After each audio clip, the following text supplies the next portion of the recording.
Can a saint laugh uncontrollably? Can he crack jokes with his disciples, play pranks on the solemn, and transform the entire city of Rome without ever losing his smile? The life of Saint Philip Neri answers with a resounding yes. This Florentine, with a heart literally on fire, arrived in the eternal city as a young man with nothing to his name. No fortune, no titles, but he carried a treasure that would change the face of the church forever. It was the absolute certainty that holiness and joy do not just coexist, they are destined to fall in love. In an era of harsh reforms and bitter controversy, when many preached with a heavy hand and a furrowed brow, Philip chose a different path. He chose to conquer souls with love, with music, and with a contagious laughter that bubbled up from his deep union with Christ. His story is not the tale of a hermit hiding in the desert, but of a spiritual father who walked the dusty, crowded streets of Rome.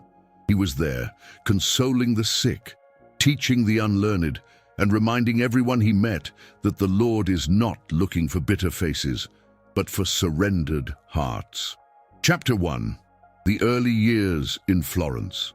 On July 21st, 1515, while Florence was glowing under the golden light of the High Renaissance, Philip was born into a family that was modest in wealth, but noble in spirit.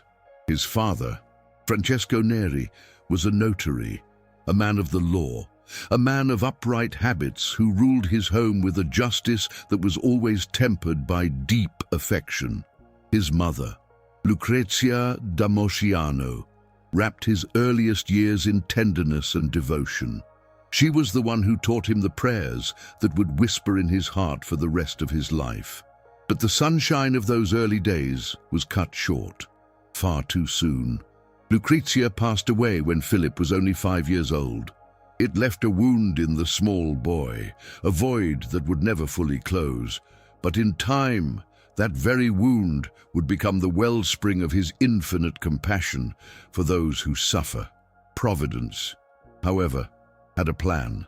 Francesco remarried, and Philip's stepmother was not the cruel figure of fairy tales.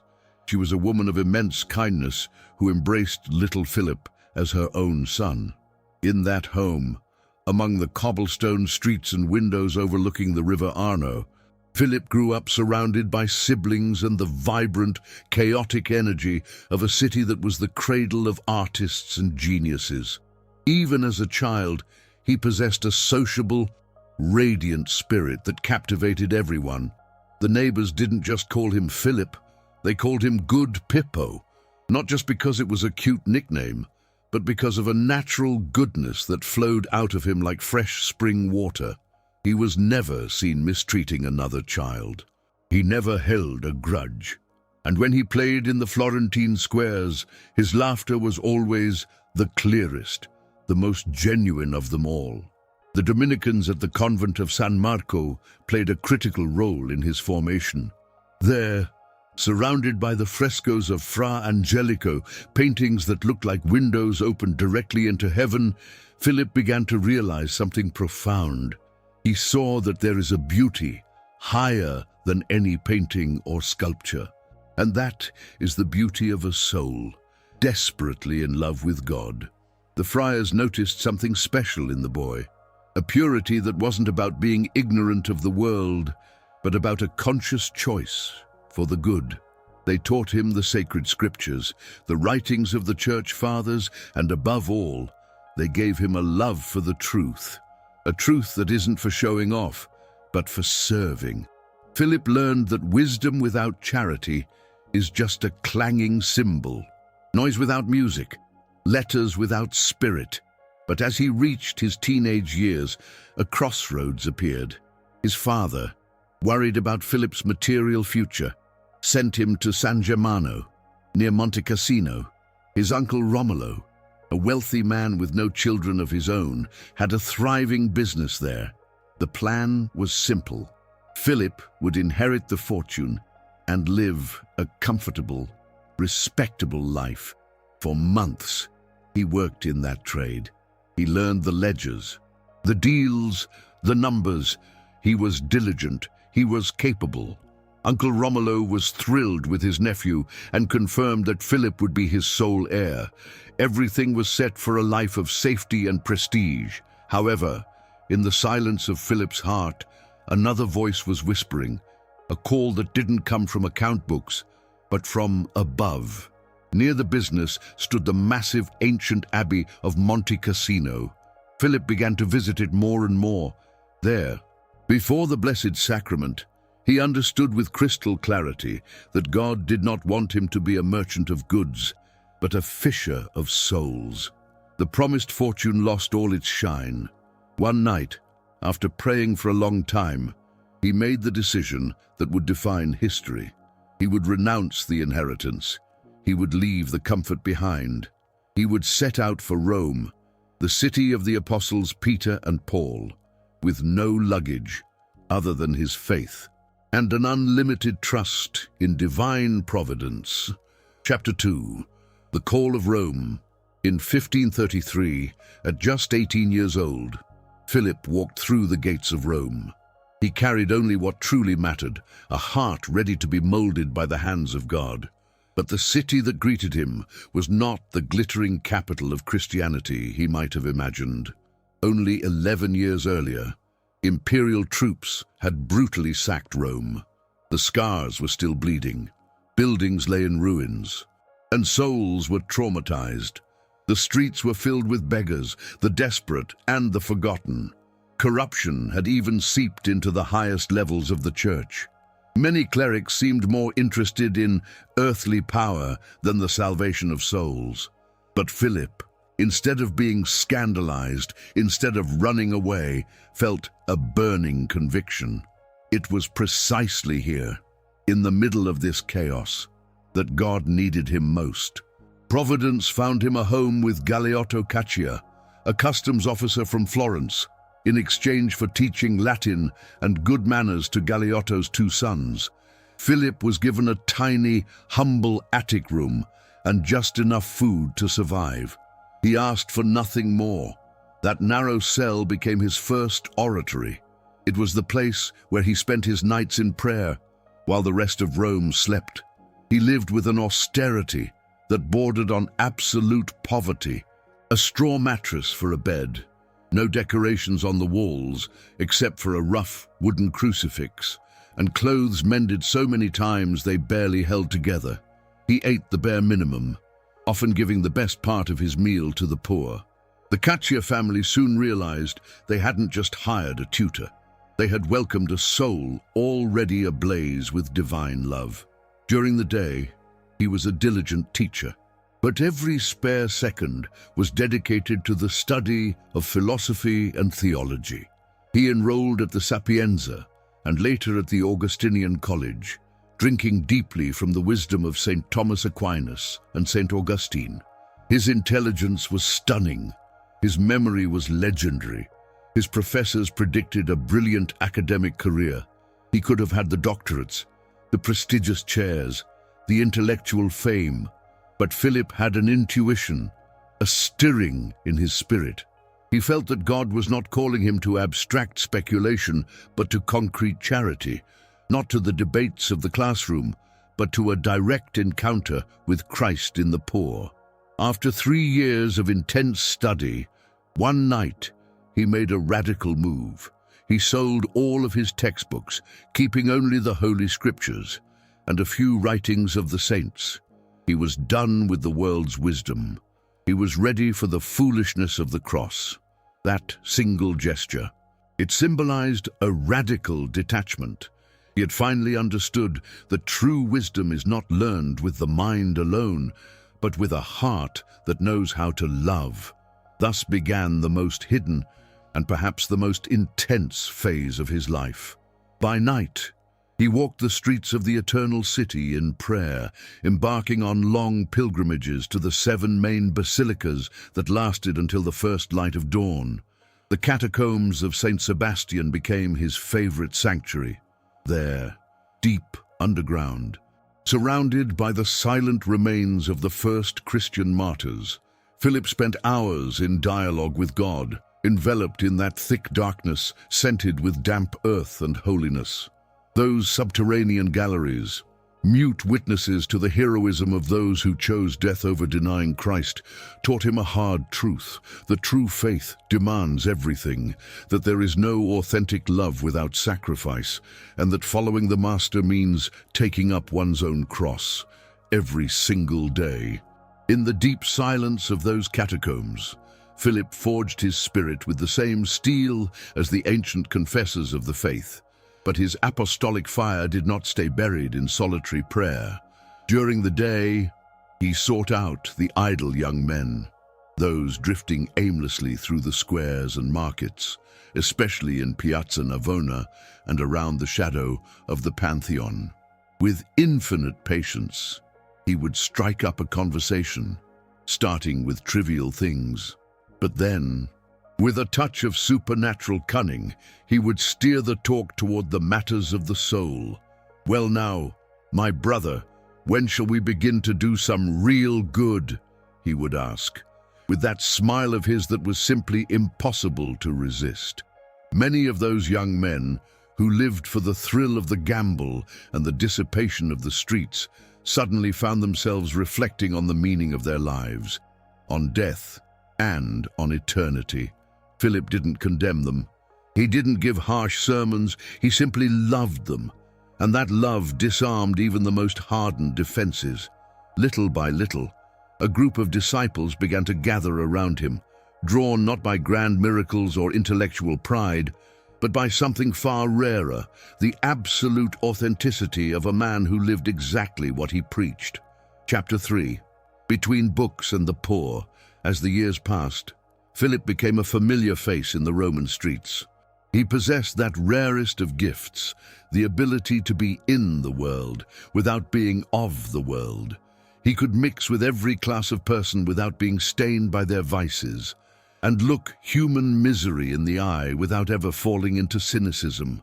His small room in the Caccia household remained as bare and humble as a monk's cell, but his heart had become immense, large enough to hold the sorrows and joys of half of Rome.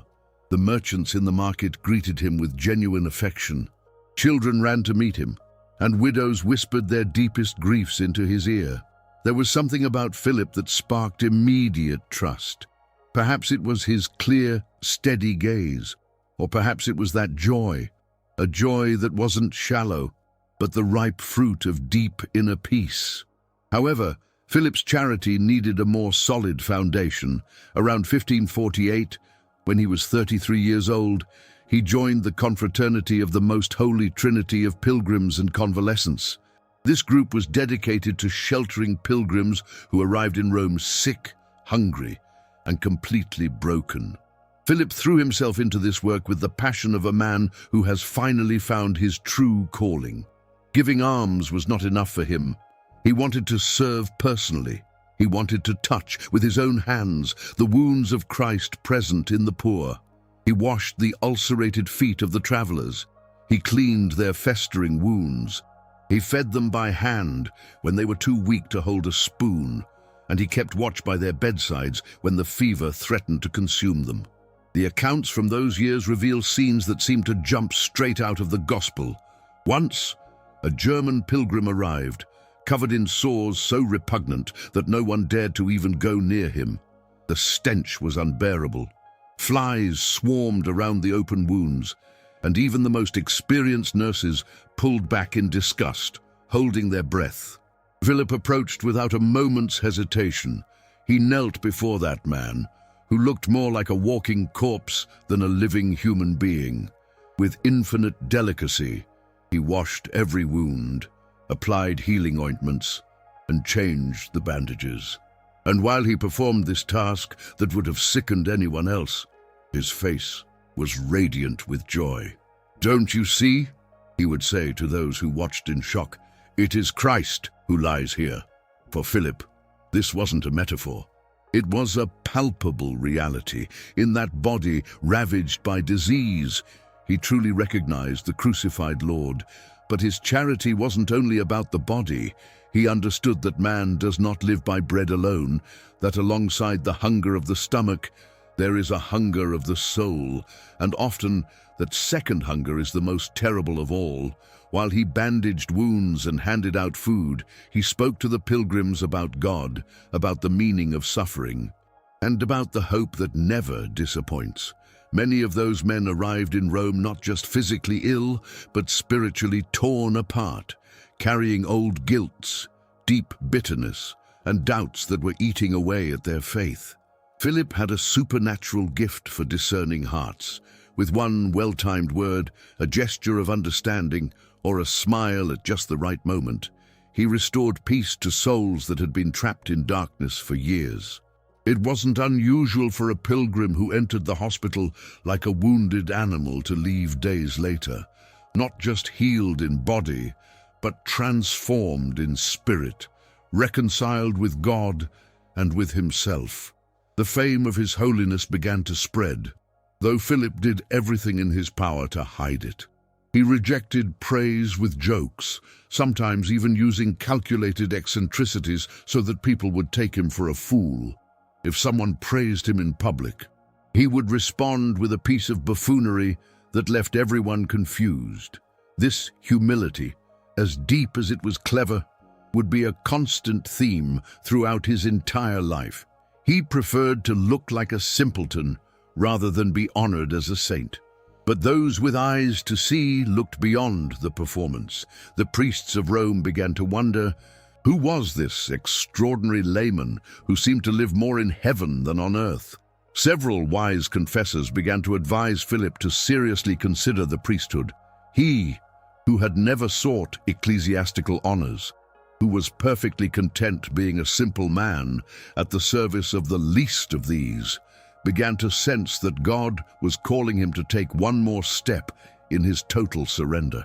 Chapter 4. The Night of Pentecost. The year 1544 was carved in fire into Philip's memory and into the very history of the Church. On the vigil of Pentecost, when Christians commemorate the Holy Spirit descending upon the apostles in the upper room, Philip descended, as was his custom, into the catacombs of St. Sebastian. It was a warm May night, and while Rome slept under a blanket of stars, he sought, in that subterranean darkness, a divine encounter with the living God. He knelt before a humble makeshift altar, tucked away among the silent tombs of the martyrs, and there he began to pray with a fervor that seemed to set the very air vibrating. He pleaded for the Holy Spirit, the same Spirit that had transformed cowardly apostles into fearless witnesses, to descend upon him as well. What happened next defies every human description. While Philip prayed with his arms wide, stretched out in the shape of a cross, he felt it, a ball of fire, plunging directly into his chest. This was no metaphor, no trick of the imagination. It was a physical impact of such staggering intensity that his entire body shuddered. An overwhelming, searing heat flooded his veins, spreading from his heart to every single limb. But it wasn't the heat that burns and destroys. It was the fire that purifies, the fire that brings life. He collapsed to the ground, unable to remain standing, and there he stayed for a long, long time, lost in an ecstasy that erased every sense of time and space. His soul was being drowned in a torrent of love, so vast, so immense, that it felt as if his mortal heart would literally explode because it could no longer contain it. Tears of pure joy streamed down his face, and from his lips came broken, gasping words, "Enough, Lord, enough! I cannot bear any more." When he finally regained a shadow of serenity and managed to stand, he noticed something extraordinary.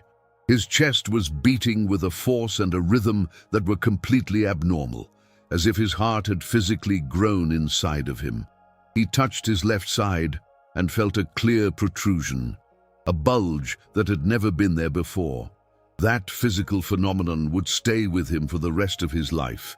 Years later, when doctors examined his body after his passing, they discovered something that stunned them. 2 of his ribs had curved outward. forming a literal arch over his heart, which was, in fact, remarkably dilated. Medical science had no natural explanation. This was no known disease, and yet Philip had lived 80 years with astonishing energy, without any of the complications that usually come with an enlarged heart.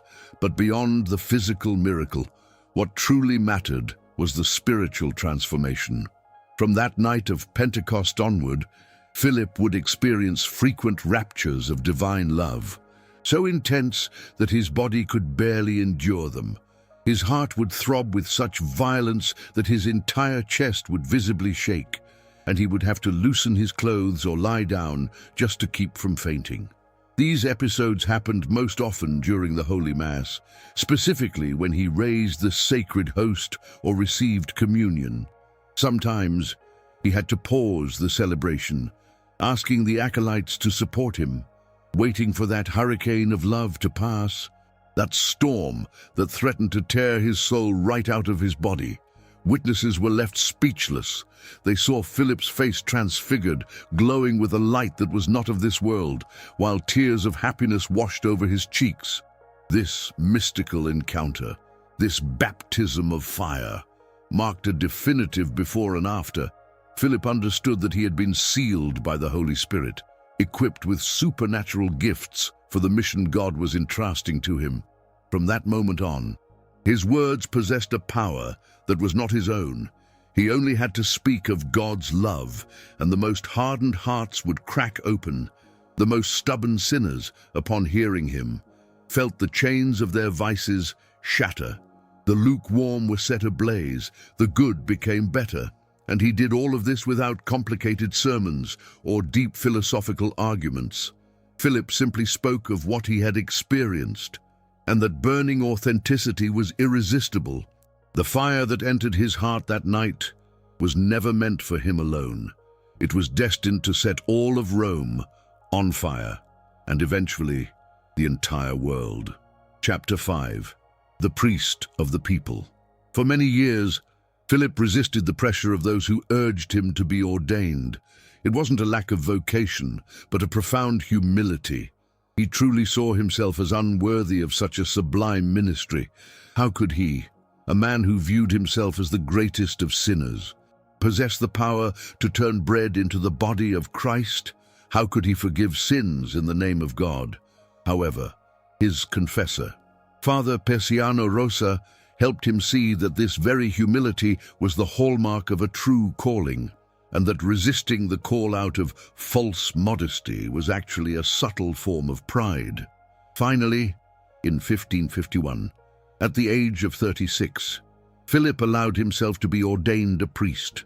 The ceremony was simple, without any pomp or grandeur, just as he wanted. But those present felt the Holy Spirit descending visibly upon this man, who for years had already been living like a priest in spirit. Immediately, he moved into the church of San Girolamo della Carità near the bustling Campo de' Fiori. He chose the smallest, poorest room in the entire building. It had just enough space for a narrow bed, a kneeling bench, and a few spiritual books. The bare walls, the cold stone floor, the window that let in the harsh Roman winter. Everything spoke of a detachment that wasn't for show. It was a reality lived to the fullest. But that austere cell would become the beating heart of a spiritual revolution. From there, Philip would launch a way of ministry that would renew the very face of the church in Rome. His method was revolutionary in its simplicity. Every afternoon, after spending hours hearing confessions in the church, he would invite a group of lay people to meet in a room above the nave. He didn't just call the pious and the holy. He called exactly those who were furthest from God, merchants obsessed with their gold, young men lost in worldly pleasures, bohemian artists, and even corrupt officials. He started with informal conversations, jokes, laughter. Philip had a unique gift for making anyone feel at home, disarming their defenses with his genuine kindness. Then, little by little, he would introduce a reading from the lives of the saints, the letters of St. Paul, or the Psalms. He commented on these texts in plain language, no theological jargon, applying them directly to the everyday lives of his listeners. Then came the questions, the debates, and the shared secrets of the heart. But the most innovative element was the music.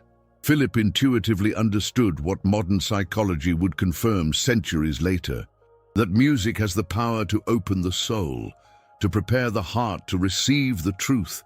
He commissioned the finest musicians in Rome, including the legendary Palestrina, to compose spiritual hymns, sacred melodies that the common people could sing and remember. Those evening meetings were transformed into experiences of pure beauty that lifted the spirit. Men who were used to spending their nights in taverns and gambling dens found themselves singing praises to God. With tears in their eyes, music acted as the master key, unlocking hearts that had been rusted shut by years of religious indifference.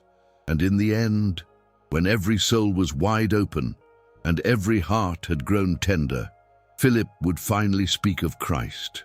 He didn't speak of him as some distant figure lost in the dusty pages of ancient history, but as a living friend, the merciful Savior who waits with open arms for every prodigal son to finally come home.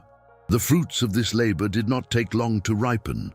Those informal gatherings, which Philip simply called the Oratory after the place where they met, began to attract massive crowds. Soon, the room became too small. They searched for a larger space, and it wasn't long before they had to dream of building a home of their own. But the most important thing wasn't the growing number of faces in the crowd. It was the profound transformation of lives. Public sinners were converted and set out on the path of holiness. Broken marriages were miraculously mended, and young men who seemed lost beyond hope found a purpose for their lives, throwing themselves into the service of others. Rome, a city that had seen severe reformers and apocalyptic preachers pass through without even blinking, found itself conquered by this smiling priest, a man who preached the gospel with the absolute authority of someone who actually lived it. Chapter 6. The Oratory, a spiritual family. The success of the Oratory soon brought about an inevitable question. Should Philip found a formal religious order?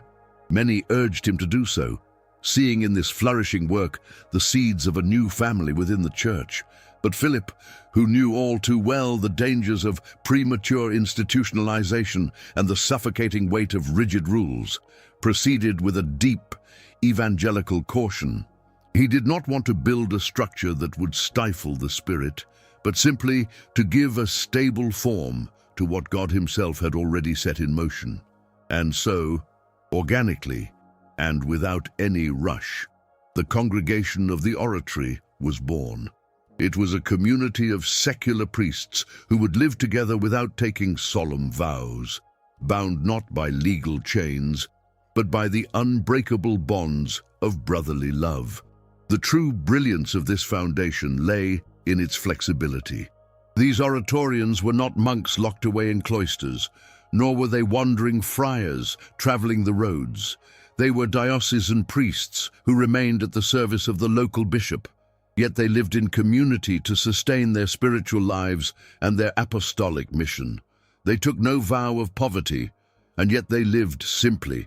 They did not swear obedience to a superior with absolute power, but they submitted to one another out of pure love. They promised no chastity beyond their priestly celibacy, but they cultivated a purity of heart that went far beyond mere physical abstinence. It was a way of life perfectly adapted to the new times ahead, a time when the church would need priests rooted in the world without being of the world, contemplative in the midst of action, and saints in the streets, not just in the cells. Philip carefully chose his first companions. He wasn't looking for geniuses or world-renowned scholars, but for men of upright hearts and gentle spirits. Among them was Caesar Baronius, a brilliant historian who would go on to write the monumental ecclesiastical annals and eventually become a cardinal, though he never lost the humility he learned at the feet of his spiritual father. There was also Francesco Maria Tarughi, a nobleman by birth who walked away from worldly honors to serve God in the Oratory, and Giovanni Matteo, Antonio Gallonio, Germano Fedeli, men of vastly different temperaments, but united by the same love for Christ and for souls.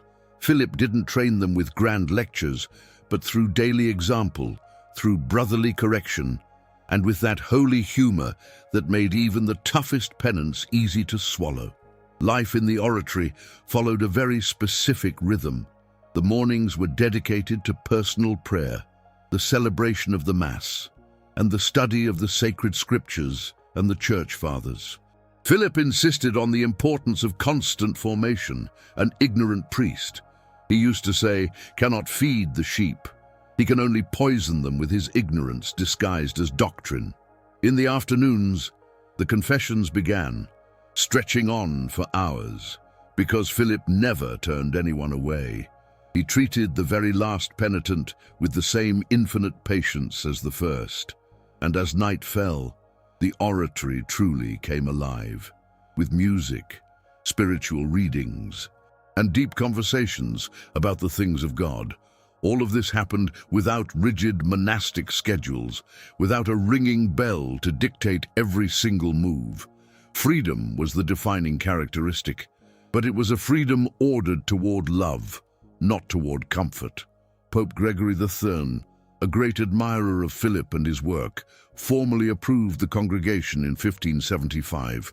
He granted them the church of Santa Maria in Vallicella to serve as their headquarters. The building was in ruins, but Philip took on its reconstruction with the help of benefactors. He didn't get this help by begging, but simply by being who he was, a saint so transparent that people desperately wanted to be part of his work. The new church, which would come to be known as the Chiesa Nuova, the new church, rose up magnificent, but without excessive luxury. It was beautiful, as the house of God should be, but never ostentatious. There, the congregation of the Oratory would strike deep roots, becoming a beacon of spirituality for Rome, and a model that would spread across Italy, and eventually across the entire Catholic world. Philip had created not just another order, but a spiritual family that met the urgent needs of a church in the midst of reform. Chapter 7. The Confessor of Rome. If there was one single activity that defined Philip Neri's priestly ministry, it was the confessional. For nearly 40 years, every single day without exception, he sat in the confessional, first at San Girolamo and later at the Chiesa Nuova, from dawn until late into the night. The lines of penitents would snake through the nave of the church, spill out into the square, and wrap around the corners. People from every walk of life came to kneel before this priest, whose reputation for holiness and discernment had spread far beyond the walls of Rome. Cardinals and beggars, repentant courtesans and fervent nuns, rough soldiers and refined scholars. They all found in Philip not a harsh judge who condemned them, but a merciful father who understood, who healed, and who lifted them back up. His method in the confessional was unique. Unlike other confessors who hurried through penitence with mechanical absolutions and routine penances, Philip gave every single soul the time they needed. He listened with total attention. He asked questions that revealed a supernatural ability to read hearts, going far beneath the surface of the sins confessed to uncover the hidden roots of evil. Often, he knew the sins before the penitent even spoke a word, a gift of divine intuition that was truly awe-inspiring. But far from using this knowledge to humiliate, he used it to comfort. I already know what you've come to tell me, my son, and I also know how hard you've struggled. God sees your effort, and he loves you infinitely. Words like those shattered even the most hardened hearts, but make no mistake, Philip was never soft on sin. Philip didn't just assign prayers, he prescribed spiritual medicine, penances uniquely tailored to the soul's specific disease, To those trapped in the prison of scrupulosity, those who lived in constant fear of a vengeful God, he would command them to go out and find a healthy way to enjoy themselves. To teach them that God is not a tyrant, but a father. To the lukewarm, those whose faith had become a cold ash, he demanded intense mortifications to reignite their fervor. And then there were the vain, those intoxicated by their own image. For them, Philip's cures were legendary. He ordered one noble, a man who obsessed over his own elegance, to walk through the bustling streets of Rome with his expensive cloak worn inside out. He told a lady, a woman far too proud of her own beauty, to walk through the city square balancing a broken jar on her head. To the world, these looked like acts of madness, but to Philip, they were surgical strikes. They went straight to the nucleus of the spiritual problem, killing the ego so the soul could finally breathe. The fruits of these confessions were nothing short of miraculous. Notorious figures, men and women whose names were whispered in scandal for decades, would walk out of Philip's confessional completely transformed. They didn't just stop sinning, they began lives of radical holiness. There was a famous Roman courtesan, a woman of stunning beauty and immense wealth, who had led countless men into ruin. Someone challenged her as a joke to go and confess to Philip. They expected her to laugh in the saint's face. She accepted the challenge for the thrill of it. But the moment she knelt, the moment she met Philip's eyes, those eyes so clear and full of light, something within her shattered. He didn't scream at her, he didn't condemn her to the fires of hell. Instead, he whispered softly, "My daughter, you are very beautiful, but your soul is a masterpiece, and Christ is longing to possess it." That woman wept as she had never wept in her life.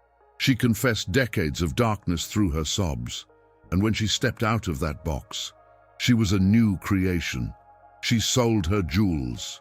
She gave her fortune to the poor, and she spent the rest of her days in a simple habit, serving the sick and the dying. Stories like this were common. Philip seemed to hold the keys to every rusted lock in the human heart. His confessional was a laboratory of invisible miracles, where the grace of God, channeled through this humble, laughing priest, performed surgeries that no psychology could ever explain. All of Rome knew, if you wanted to change your life, if you needed peace for a tortured conscience, you had to find Philip Neri, and he, despite the fame, remained as simple as a child, attributing every victory to God, convinced he was merely an unworthy channel for the Lord's infinite mercy. Chapter 8. Holiness and Happiness. There is a false image of sanctity that haunts our world. A lie that says a saint must have a grim face, a somber voice, and a life of perpetual gloom. St. Philip Neri came to demolish that stereotype with the hammer of his contagious joy. No one laughed as much as he did. No one enjoyed a good joke, a meal with friends, or the golden glow of a Roman sunset more than Philip. His laughter was clean, spontaneous, and absolutely free of malice. He would laugh with his whole body, and that laughter had the power to scatter the clouds of sadness that darkened so many lives. A joyful Christian is a true Christian, he would say, convinced that excessive melancholy opens a door for the devil, while holy joy slams it shut. But make no mistake, this joy was not shallow. It wasn't the fluff of someone who didn't care. It gushed from a deep fountain, the absolute certainty of being loved by God, a total trust in divine providence. Philip managed to balance the most rigorous penance with the most radiant happiness. In private, his fasts were severe. His vigils were long. He wore an iron chain against his skin that tore his flesh. He slept only 3 or 4 hours on a hard wooden frame, and he spent entire nights praying on the frozen floor of his cell. But the moment he stepped out, he was radiant, appearing as if he had slept in the finest bed and feasted at a king's table. This was the perfect synthesis of authentic spirituality. Philip understood a truth that many miss. God doesn't want somber victims. He wants joyful children. Penance is not the goal. It is the tool to purify the heart so it can love more. He mortified his body in secret so he could radiate light in public. His joy wasn't a mask to hide bitterness. It was the natural overflow of a soul enamored with its creator. And those who knew him best testified that it was in his moments of greatest austerity that his supernatural happiness shone the brightest. He used humor as a masterclass in teaching. When a disciple became too stiff, too rigid in his piety, Philip would subject him to a disconcerting test. He might order a young man to walk through the streets carrying a cat in his arms while visiting important officials, or wear a ridiculous hat to a formal event. At first, the disciple would recoil, thinking it beneath his dignity. But Philip would insist with a firm sweetness, and when the poor man, red-faced with embarrassment, finally obeyed, he would discover something liberating. He would realize that the opinions of others matter very little, that being laughed at doesn't kill you, and that worrying about your reputation is a form of slavery. Through these crazy methods, Philip taught profound humility and freedom of spirit. He also used joy to heal the scrupulous, those tortured souls who turn religion into an unbearable burden. When a person arrived at his feet, crushed by the weight of imaginary sins, Philip might tell them, "Go and buy a sweet, eat it slowly, savor every bite, and then come back to see me." The confused penitent would obey, and upon their return, Philip would ask, "Did you enjoy it?" "Yes, Father." "Did you feel pleasure?" "Yes." "Then remember this, God created you with the capacity to enjoy what is good and beautiful, and rejoicing in the Creator's gifts is not a sin, it is gratitude. Stop looking for demons where there are only blessings." These simple words shattered chains that had bound people for years. Philip knew that a misunderstood God produces neurotic Christians, but the true God, the loving Father, produces children who are free and glad to be alive. Chapter 9. The Final Years. The heavy weight of time did not dim Philip's fire. It only refined it, as fire purifies gold. As his body grew frail, his soul seemed to grow younger, becoming more and more transparent to the divine light that had claimed him so many years ago, even past the age of 70, a time when most men seek the quiet shadows of retirement. Good Pippo refused to slow down. He was there, every single day, sitting in the confessional, preaching in the squares, whispering counsel into the ears of the broken. His energy seemed almost supernatural. Those who walked beside him knew it wasn't just physical grit, it was divine fuel. The Lord was miraculously sustaining his servant, because Rome still needed its Father. There were still souls that only Philip could reach, and hearts that only his radical charity could melt. But the physical temple eventually begins to weary. Decades of severe penance, sleepless nights of prayer, and the weight of 1,000 sorrows he carried for others started to take their toll. His legs, once so quick to run after lost sheep, could now barely hold him up. He was forced to lean heavily on a cane just to cross a room. Every single step up the stairs of the Chiesa Nuova became a calvary, a painful ascent that cost him sweat and labored breath. The doctors pleaded with him, "Father, you must rest, stay in your bed." But Philip would only look at them with that famous, mischievous glint in his eyes and say, "I'll have plenty of time to rest in heaven. Right now, there is work to be done." As the days passed, his face grew thin, almost translucent, like fine porcelain held up to a flame. It was as if the veil of flesh had become so thin that the glory of his soul was starting to shine right through. In those final months, a deep, aching homesickness for Christ took hold of him. For decades he had teased the Lord in praying, "Take me home already." And for decades, the answer was always, "Not yet, my son." But now, he knew. The dawn was finally breaking. He began to say his goodbyes to his spiritual children, his boys, his beloved Oratory family. He gave each one a final word, a fatherly blessing, a memory they would treasure like gold for the rest of their lives. To a few, he whispered the truth. "You won't see me here much longer," but he would always add, with that trademark smile, "But don't you worry, we'll meet upstairs, where the party never ends." There was no fear in him, only the joyful anticipation of a lover finally going to meet his beloved. May 25th, 1595, the great feast of Corpus Christi. Philip rose at dawn, just as he always had. He celebrated the holy sacrifice of the Mass with a fervor that seemed to set the very air on fire. He spent hours in the confessional. He received visitors. He joked and laughed with his brothers. To everyone who saw him that day, he looked radiant, more joyful than usual, like a man who was keeping a wonderful secret surprise. As night fell, he shared a light meal, prayed the final hours with his community, and near midnight, he asked for the Superior's blessing. He climbed onto his humble straw mattress and closed his eyes. His brothers thought he was merely sleeping, but when they went to wake him at dawn on May 26th, they found that he had already slipped away. He had surrendered his soul to God with such sweetness, such peace, without agony or struggle, with the same beautiful simplicity with which he had lived his entire life. The news hit the streets of Rome like a wildfire. The saint is dead. Our Philip is gone. From the marble palaces of the nobles to the dark alleys of the slums, the city wept. A massive tide of people surged toward the Chiesa Nuova to touch his garment, to see his face one last time.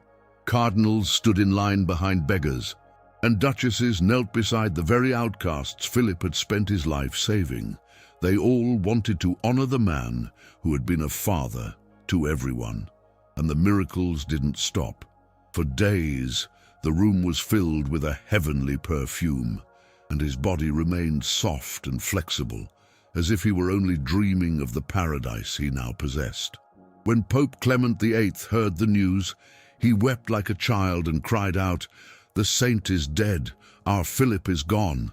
He was 80 years old, and he had spent 60 of those years in the Eternal City, transforming Rome with nothing but the quiet, persistent power of love. In 1622, he was canonized alongside the giants of the faith, Ignatius of Loyola, Francis Xavier, Teresa of Avila, and Isidore the farmer. But for those who knew him, they didn't need a decree from a pope to know he was holy.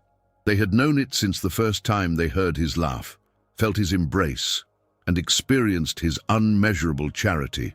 Chapter 10. A Prayer to St. Philip Neri. Oh, glorious St. Philip Neri, loving Father of souls and Apostle of Christian joy, you who knew how to unite the highest holiness with the most charming simplicity, turn your merciful eyes toward me. I come to you with absolute confidence. Saint Philip, you who now enjoy the beatific vision, you who gaze face to face upon the triune God you sighed for throughout your life, remember me in my current needs. Pause to mention your intention. But above all, reach out and grab the grace of perseverance for me. Help me to reach the finish line with a clean soul, a heart at peace, and the firm hope of joining you and all the saints in our true home in heaven. And when my final hour comes, stand by me with your powerful intercession. Help me to surrender myself into the Father's merciful hands, just as you did on that quiet May night, dying as sweetly as you lived. O beloved Saint Philip, Father of my soul, teacher of joy, tireless apostle of mercy, I entrust my entire life to you. Guide me along the path of holiness that you walked. Teach me to live every single day with intensity, to never miss an opportunity to do good, to sow love where there is hate, and to be an instrument of peace in a world of discord. And when at last I stand before the divine throne, pray for me. so that I may hear from the lips of the great judge those words you surely heard. Well done, good and faithful servant, enter into the joy of your Lord. Amen.